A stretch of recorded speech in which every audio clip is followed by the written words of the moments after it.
بسم اللہ الرحمن الرحیم۔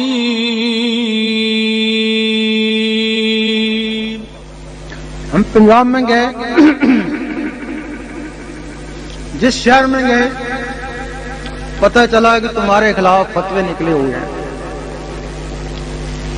ہمارے دوست بھی بہت ہیں، دشمن بھی بہت ہیں، بہت سے علماء جو ہمارے حق میں ہیں اور بہت سے علماء جو ہمارے مخالف ہیں۔ ان مخالف علماء نے ہماری کتاب میں سے کچھ سطریں آگے پیچھے کر کے کچھ خوابوں کو زہر میں لیا اور فتوے لکھ ڈالے۔ لوگوں نے فتوے دکھائے، ہم نے کہا کہ یہ کتابیں لے جاؤ اور جا کے پڑھ لو، خود ہی انصاف کر لو۔ کتابیں لے گئے، پڑھی، ان علماء کے پاس گئے کہ ان میں تو کوئی ایسی بات نہیں ہے، تم نے اتنے بڑے فتوے ڈال لیے۔ وہ کہنے لگے کہ وہ پہلے ایڈیشن کے انہوں نے وہ چھپا لیے، یہ دوسری ایڈیشن ہے وہ انہوں نے چھپا لیے۔ ہم کہتے ہیں کہ اگر وہ ایڈیشن ہم نے چھپا لی ہیں لیکن جن سے تم نے اقتباس لیے ہیں وہ تو تمہارے پاس ہوں گے نا، وہی ان کو دکھاؤ۔ وہ تمہارے پاس ہے نا، وہی دکھاؤ۔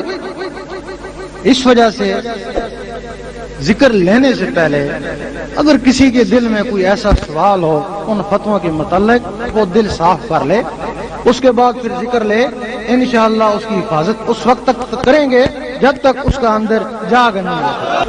یہ بات کس نے لکھی ہے کہ غوث پاک نے رفع دینی کیا تھا یا نہیں؟ یہ بات اس طرح ہے کہ ایک کوئی مولوی عبد القادر تھا جیلان شہر میں، اس نے ایک کتاب لکھی جس کا نام تھا غنیۃ الطالبین۔ وہ کتاب چھپ گئی، وہ اس وقت ہندوستان تھا، ہندوستان میں بھی آئی۔ یہاں کے پبلشروں نے کہا کہ اگر اس کے اوپر شیخ عبد القادر جیلانی لکھ دیا جائے تو یہ بہت ہی چلے گی۔ وہاں مولوی عبد القادر لکھا ہوا ہے، لوگوں کو پتہ ہے یہ کوئی اور ہے، اگر شیخ تم لکھ دو تو یہ بہت ہی چلے گی۔ ان لوگوں نے اس کتاب کے اوپر بھی شیخ عبد القادر جیلانی لکھ دیا گیا، حالانکہ غوث پاک نے کوئی کتاب نہیں لکھی۔ آپ صرف واضح فرماتے تھے، وہ کاتب لکھ لیتے، ان کے دوسروں کے نام وہ کتابیں۔ غوث پاک نے کوئی کتاب نہیں لکھی۔ باقی رہا سوال رفع دارین کا، اگر غوث پاک ہاتھ چھوڑ کے نماز پڑھتے تو سارے ولی ہاتھ چھوڑ کے نماز پڑھتے، کیونکہ سب ولیوں ان کی نقل کرتے۔ وہ جو شخص تھا مولوی عبد القادر، وہ رفع دارین کا، اس وجہ سے یہ رواج ہو گیا۔ لیکن ابھی بھی کوئی بھی شخص وہ رفع دارین نہیں کرتا۔ سارے غوث پاک کے ماننے والے تو کوئی نہیں کرتے۔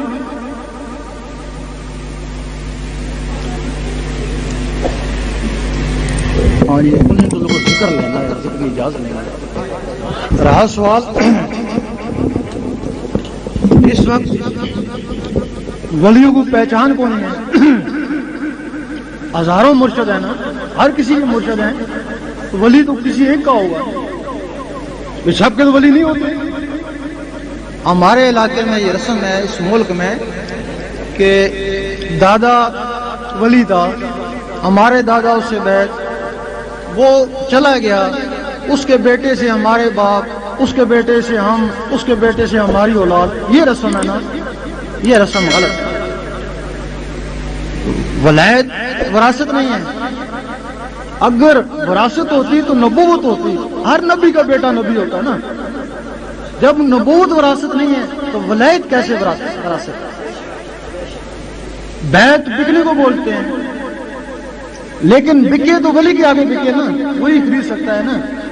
جب عام آدمی خرید ہی نہیں سکتا، اس کو چلا ہی نہیں سکتا، تو اس کی بیعت کیا ہوگی؟ اب لوگ سوچتے ہیں کہ یہ اس سے نسبت ہے، وہ ہم کو کہتا ہے کہ ہم نے تمہیں اس دربار کے حوالے کر دیا، یہی کہتے ہیں نا۔ اگر ہم نے درباروں سے فائدہ حاصل کرنا ہے تو ہمارے لیے آقا کا دربار کافی نہیں،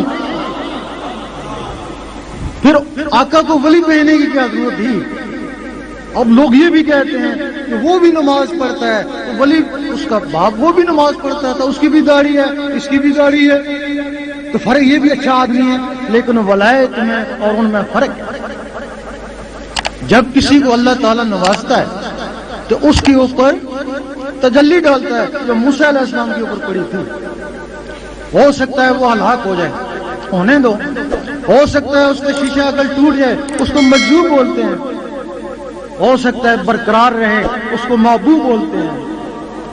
اگر برقرار رہا اللہ تعالیٰ روزانہ اس کو 500 مرتبہ دیکھتا ہے, ایک دفعہ اس کو دیکھتا ہے, اس کے ساتھ گناہ کبیرہ جلتے ہیں. اب اس کے گناہ کیا ہوتے ہیں؟ اس کے پاس بیٹھنے والوں کے گناہ جلنا شروع ہو جاتے ہیں.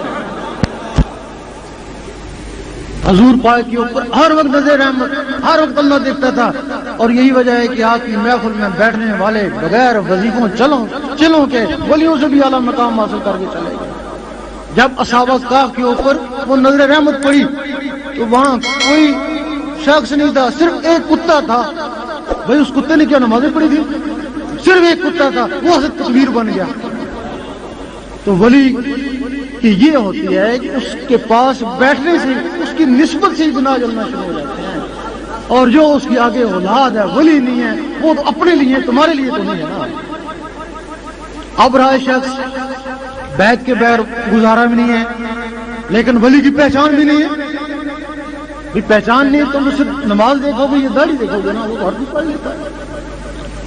کو نور ہیرا انگریزوں کے پاس تھا, حکومت مغلوں کے پاس تھا, حکومت رہی.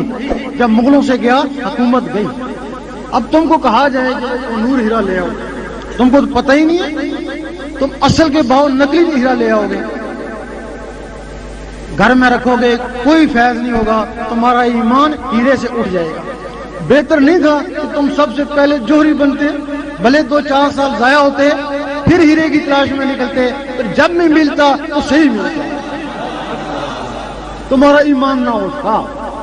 اس لیے اب ضروری ہے کہ ولی کی پہچان کے لیے پہلے تم جوہری بن جاؤ. تم اپنے دل کی دھڑکنوں کو اللہ اللہ میں لگا لو. جب یہ اللہ اللہ میں لگ جائیں گی تو حدیث شریف میں ولی کی پہچان ہے کہ جس کی محفل میں بیٹھنے سے اللہ اللہ شروع ہو جائے.